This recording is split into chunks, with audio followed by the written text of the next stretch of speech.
মহোদয় অনুগ্রহ করে বলবেন কি বর্তমানে বাংলাদেশে বিদেশি ঋণের পরিমাণ কত? উক্ত ঋণ পরিশোধে এ পর্যন্ত কি কি পদক্ষেপ গ্রহণ করা হয়েছে? বর্তমান সরকার ক্ষমতা গ্রহণের পর থেকে এ পর্যন্ত কোনো ঋণ পরিশোধ করা হয়েছে কিনা, করলে তা কত? ধন্যবাদ মাননীয় স্পিকার। মাননীয় মন্ত্রী। ধন্যবাদ মাননীয় স্পিকার। ফেব্রুয়ারি 2026 মাস পর্যন্ত হিসাব অনুযায়ী বাংলাদেশ সরকারের বৈদেশিক ঋণের স্থিতি ৭৮,067.20 মার্কিন মিলিয়ন ডলার সমপরিমাণ। অর্থনৈতিক সম্পর্ক বিভাগ সরকারের পক্ষে বৈদেশিক ঋণ পরিশোধ করে থাকে।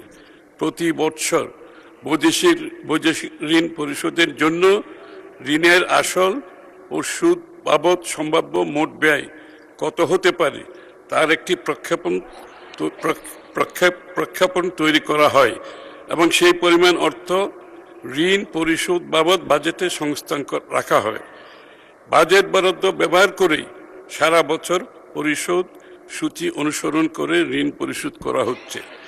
বর্তমান সরকার ক্ষমতা গ্রহণের পর থেকে এই পর্যন্ত মোট 90.66 মিলিয়ন মার্কিন ডলারের সমপরিমাণ ঋণ পরিশোধ করা হয়েছে।